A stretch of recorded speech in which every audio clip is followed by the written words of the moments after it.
കഴിഞ്ഞ ദിവസം നമ്മളിതിൻ്റെ കട്ടിങ് വീഡിയോ ഇട്ടിട്ടുണ്ട് കേട്ടോ. കാണാത്തവരുണ്ടെങ്കിൽ ഒന്ന് കണ്ടു നോക്കൂ. ക്യാൻവാസ് കട്ട് ചെയ്യുന്നവരെ കാണിച്ചിട്ടുണ്ട് കേട്ടോ. ഇനിയിപ്പോൾ നമ്മൾ കട്ട് ചെയ്യുന്ന ബാക്കി ബിറ്റുകൾ ഉണ്ടാവുമല്ലോ, അത് വെച്ചിട്ട് നമ്മൾ ഈ ക്യാൻവാസിനെ ഒന്ന് അതിൽ ഒട്ടിച്ചെടുക്കാൻ വേണ്ടിയിട്ട് ചെറിയ പീസസ് ആയിട്ട് കട്ട് ചെയ്ത് മാറ്റുക. ഇതുപോലെ ബാക്കി വേസ്റ്റ് കട്ടിങ് പീസുകളൊക്കെ ഉണ്ടാവുമല്ലോ, അത് വെച്ചിട്ട് ഒരു 1/2 ഇഞ്ച് ഇങ്ങനെ വിട്ടിട്ട് സൈഡിൽ 4 പുറവും ഒരു 1/2 ഇഞ്ച് വിട്ടിട്ട് അതിൽ ഒട്ടിക്കാൻ വേണ്ടിയിട്ടാണ് കേട്ടോ. എന്നിട്ട് നമ്മൾ ഫ്രണ്ടും ബാക്കും ഇതുപോലെ ഒട്ടിച്ചെടുക്കുക. എന്നിട്ട് ചെറുതായി ഒന്ന് കട്ടിങ് കൊടുത്തതിന് ശേഷം ഈ ഓരത്ത് കൂടെ ഒന്ന് അടിച്ചെടുക്കുക കേട്ടോ.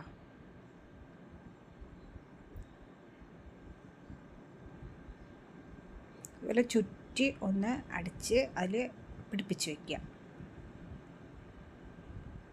ഫ്രണ്ടിന് 3 ഇഞ്ച് അകലവും 7 ഇഞ്ച് ഡെപ്തും എടുത്തിട്ടുണ്ട് കേട്ടോ. വീതി ഷോൾഡർ 7, നമ്മൾ നെക്കിന് 3 ഇഞ്ച് അകലം 7 ഇഞ്ച് നീളം എടുത്തിട്ടുണ്ട് കേട്ടോ. അതിൽ 4 ഇഞ്ച് റൗണ്ടായിട്ട് കട്ട് ചെയ്തിട്ട് 3 ഇഞ്ച് താഴോട്ട് വി ഷേപ്പാണ് കൊടുത്തിരിക്കുന്നത്. കട്ടിങ് വീഡിയോയിൽ അത് ഇട്ടിട്ടുണ്ട് കേട്ടോ. ഇതുപോലെ ബാക്ക് ഫ്രണ്ടും ആദ്യം ഒന്ന് ഇങ്ങനെ അടിച്ചെടുക്കുക.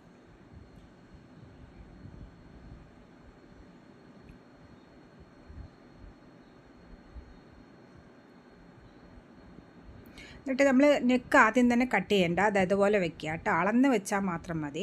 എന്നിട്ട് നമ്മൾ ക്യാൻവാസ് ഇതുപോലെ വെച്ച് കൊടുത്താൽ നമുക്ക് ഈസി ആയിട്ട് നമുക്ക് നെക്ക് എങ്ങനത്തെ ഡിസൈനിൽ കട്ട് ചെയ്യുകയാണെങ്കിലും നമുക്ക് പെട്ടെന്ന് അടിച്ചെടുക്കാൻ പറ്റും കേട്ടോ. ഒരു 1-2 പിന്നിങ്ങനെ കുത്തി വയ്ക്കുമ്പോൾ അങ്ങോട്ടും ഇങ്ങോട്ടും നീങ്ങില്ല. എന്നിട്ട് നമ്മൾ ഈ ഇങ്ങനെ വരച്ചിട്ടുണ്ടല്ലോ, ആ വരച്ചതിൻ്റെ മേലെ കൂടെ ഒന്ന് അടിക്കുക കേട്ടോ. നമ്മളിത് പേപ്പർ ക്യാൻവാസ് ആയതുകൊണ്ട് നല്ല രീതിയിൽ സ്മൂത്തായിട്ട് തിരിയും. കുറച്ചുകൂടെ ഹാർഡായിട്ടുള്ള ക്യാൻവാസാണ് വെക്കുന്നത് വെച്ചാൽ നമ്മൾ വരഞ്ഞിട്ടുണ്ടല്ലോ, വരഞ്ഞതിൻ്റെ അപ്പുറത്ത് കൂടെ ഒരു 1/4 ഇഞ്ച് അകലത്തിൽ വരയ്ക്കുക. അപ്പോൾ കുറച്ചുകൂടെ സ്റ്റിഫായിരിക്കും വേറൊരു ക്യാൻവാസ്. നമ്മൾ ഷർട്ടിൻ്റെ കോളറിലൊക്കെ വയ്ക്കുമല്ലോ, ആ ക്യാൻവാസ് കുറച്ചുകൂടെ സ്റ്റിഫായിരിക്കും. ഇത് നമ്മൾ സാധാരണ ചുരിദാറിലൊക്കെ വയ്ക്കുമ്പോൾ ഇങ്ങനെ സാധാരണ പേപ്പർ ക്യാൻവാസാണ് യൂസ് ചെയ്യാറ് കേട്ടോ. 2 തരത്തിലുള്ള ക്യാൻവാസും ഉണ്ട്, അതും വയ്ക്കാം. എന്നാലും ഇത് കുറച്ചുകൂടെ ഈസി ആയിട്ട് നമുക്ക് തിരിക്കാൻ പറ്റും.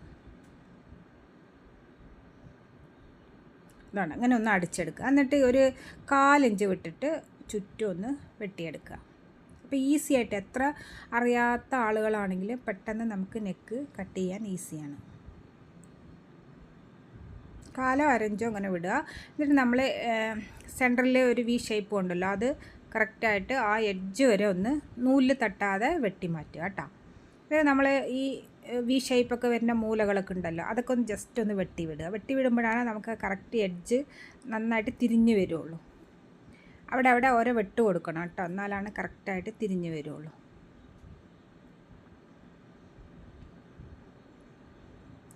എന്തെങ്കിലും ഒരു സൂചിയോ എന്തെങ്കിലും ഇട്ടിട്ട് കുത്തിയാൽ നമുക്ക് ആ മൂല കറക്റ്റായിട്ട് കാണും. ഇങ്ങനെ ഓരോ വെട്ട് കൊടുക്കുമ്പോൾ തിരിയാനും ഇത് കുറച്ച് കട്ടി കൂടുതലായിരിക്കുമല്ലോ, അതുകൊണ്ടും നമ്മൾ റൗണ്ട് ഷേപ്പ് കേവ് ഷേപ്പ് എവിടെ വരികയാണെങ്കിലും ഇതുപോലെ ഒന്ന് വെട്ടി കൊടുക്കണം കേട്ടോ.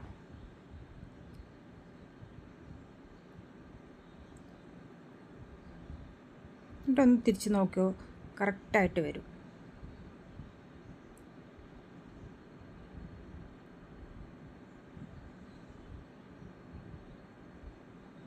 എന്തെങ്കിലും ഒരു പെൻസിലോ എന്തെങ്കിലും ഇട്ടിട്ട് ഒന്ന് കുത്തിയാൽ കറക്റ്റായിട്ട് വരും.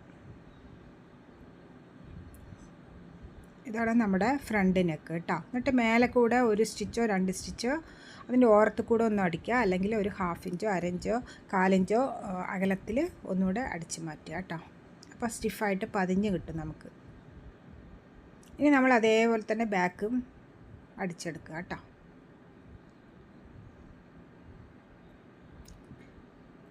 രണ്ട് നല്ല വശങ്ങൾ ഇങ്ങനെ ചേർത്ത് വയ്ക്കുക. അപ്പോൾ നമുക്ക് കറക്റ്റായിട്ട് മനസ്സിലാക്കാൻ പറ്റും എങ്ങനെയാണ്. ചിലപ്പോൾ അങ്ങോട്ടും ഇങ്ങോട്ടൊക്കെ തിരിഞ്ഞ് വരുമ്പോഴേ ഒന്നില്ല അകത്ത് വെക്കണോ ഒന്നില്ല പുറത്ത് വെക്കണോ എന്നൊക്കെയുള്ള കൺഫ്യൂഷൻ ഉണ്ടാവും. അപ്പോൾ ഫസ്റ്റൊക്കെ തയ്ക്കുന്ന ആളുകളാണെങ്കിൽ 2 നല്ല വശങ്ങൾ ചേർത്തിട്ട് അടിച്ചെടുക്കുക. അതേപോലെ ഇതും ഒന്ന് വെട്ടി മാറ്റുക കേട്ടോ.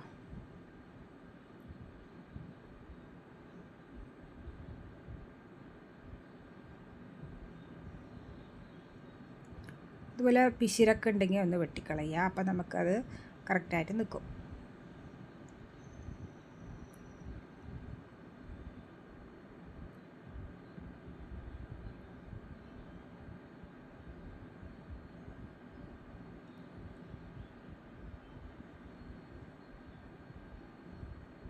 ബാക്കിൽ 2 ടക്ക് കൊടുക്കുന്നുണ്ട് കേട്ടോ. ഞാൻ ബാക്ക് പീസിൽ നമ്മൾ മുകളിൽ നിന്നിട്ട് ഒരു ആം ഹോളിൻ്റെ ആ കൈക്കുഴി ഉണ്ടല്ലോ, അവിടെ വരെ ഒരു 9 ഇഞ്ച് അടയാളപ്പെടുത്തുക, മുകളിൽ നിന്നിട്ട് താഴോട്ട്.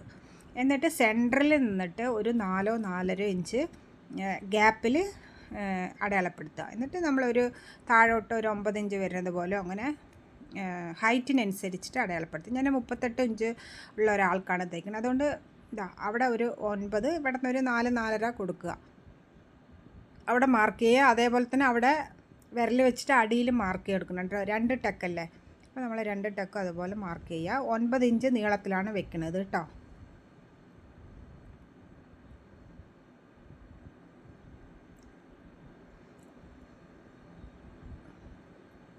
നമ്മുടെ ഇത് വരും, ഹിപ്പിൻ്റെ അവിടെ ആ സ്റ്റിച്ച് വരുമല്ലോ, സ്ലിറ്റിൻ്റെ അവിടെ, ആ സ്ലിറ്റിൻ്റെ തൊട്ട് മുകളിലായിട്ട് കേട്ടോ അടിക്കേണ്ടതാ. ഇതുപോലെ നീളത്തിൽ സെൻറ്ററിൽ കുറച്ച് വീതി കൂടുതലും ചരിച്ച് ഒന്ന് നമ്മളിങ്ങനെ സ്റ്റിച്ച് ചെയ്യുക.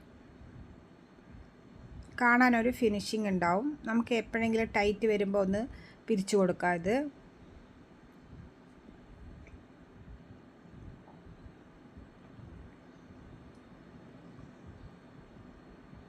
ഇങ്ങനെ ഒന്ന് അടിച്ചെടുക്കുക കേട്ടോ. അതേപോലെ തന്നെ ബാക്കിൽ അതാ കണ്ടോ, 2 ടക്ക് പിടിക്കണമല്ലോ, അപ്പോൾ അവിടെ ഒന്ന് മാർക്ക് ചെയ്യുക. അതേപോലെ തന്നെ 2 സ്ഥലത്തും നമ്മൾ അടിക്കുക. ഫ്രണ്ടിൽ വേണമെങ്കിൽ ഇതുപോലെ ടക്ക് വേണമെങ്കിൽ കൊടുക്കുക കേട്ടോ. നമ്മൾ ഓൾറെഡി ഇതിന് ടക്കിന് സ്പേസ് കൊടുക്കണമെന്ന് ചോദിച്ചാൽ ഇതിൽ 2 ഇഞ്ചോളം നമ്മൾ സ്റ്റിച്ചിങ് അലവൻസ് വിട്ടിട്ടുണ്ട്. പിന്നെ നമ്മൾ ഈ ഹിപ്പിൻ്റെ ആ വരുന്ന ഭാഗമുണ്ടല്ലോ, അത് കുറച്ച് വേസ്റ്റിൻ്റെ അവിടെ നമുക്ക് ഇങ്ങനെ കുടുങ്ങിയ ഭാഗമായിരിക്കും. അതുകൊണ്ട് അവിടെ നിറയെ തുണി ഉണ്ടാവും. അതുകൊണ്ട് എക്സ്ട്രാ തുണി കൊടുക്കണം എന്നില്ല കേട്ടോ. പിന്നെ നമ്മളിത് അതുപോലെ ഒന്ന് മടക്കി കൊടുക്കുക, അടിയിലും കൊടുക്കണം.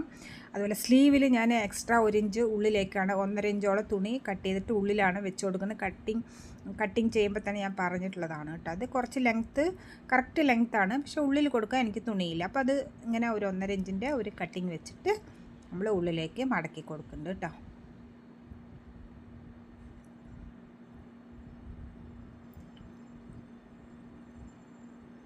നല്ല വശങ്ങൾ ചേർത്ത് വയ്ക്കുക, എന്നിട്ട് ഇതുപോലെ അടിച്ചെടുക്കുക, എന്നിട്ട് ഉള്ളിലേക്ക് മടക്കി കൊടുക്കുക.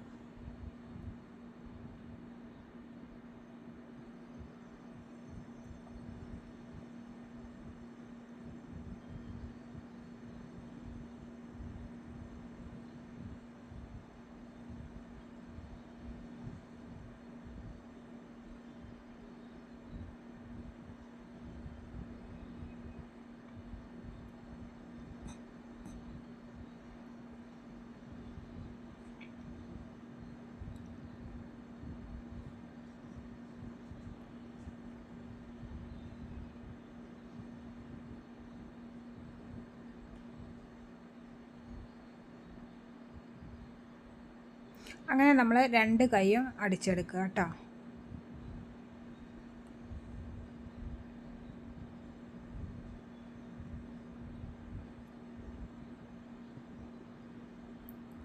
എന്നിട്ട് നമ്മൾ ഫ്രണ്ട് കൈക്കുഴി വിട്ടിട്ടുണ്ടല്ലോ, ആ കുഴി വരുന്ന ഭാഗം നമ്മൾ ഫ്രണ്ടിൽ വരുന്ന രീതിയിൽ അറ്റാച്ച് ചെയ്ത് കൊടുക്കുക കേട്ടോ. നമ്മുടെ ആം ഹോളിൻ്റെ അവിടെ ഇങ്ങനെ വെച്ച് കൊടുക്കുക. ഫ്രണ്ടിലാണ് കുഴി വരുന്നത്, ആ കുഴി ഫ്രണ്ട് നെക്കിൻ്റെ അവിടെ ഇങ്ങനെ വെച്ച് കൊടുത്താൽ നമുക്ക് കറക്റ്റായിട്ട് കിട്ടും.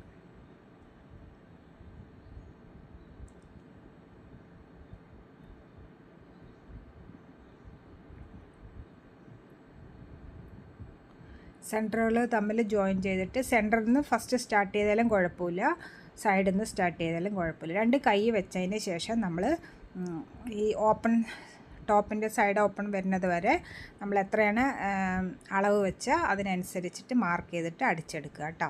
ഞാനിപ്പോൾ 2 ഇഞ്ചോളം എക്സ്ട്രാ കൊടുത്തിട്ടുണ്ട് സ്റ്റിച്ചിങ് അലവൻസിന്, അത് കട്ടിങ് വീഡിയോയിൽ പറഞ്ഞിട്ടുണ്ട് കേട്ടോ.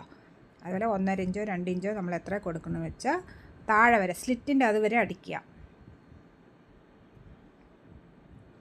ആം ഹോളൊക്കെ ആം ഹോളല്ല, ചെസ്റ്റിൻ്റെ അവിടെ, വേസ്റ്റിൻ്റെ അവിടെ, ഹിപ്പിൻ്റെ അവിടെ മാർക്ക് ചെയ്തിട്ട് വേണം നമ്മൾ കൈയിൻ്റെ അവിടെ മുതൽ സ്ലിറ്റിൻ്റെ അതുവരെ അടിക്കണമെങ്കിൽ കേട്ടോ. 38 നമ്മൾ 19 അടയാളപ്പെടുത്തണം കേട്ടോ. അത് 2 ബിറ്റാണല്ലോ, അപ്പോൾ അതുകൊണ്ട് ഫ്രണ്ടും ബാക്കും ചേർത്തിട്ട് 19 ചെസ്റ്റിൻ്റെ അവിടെ മാർക്ക് കൊടുക്കുക.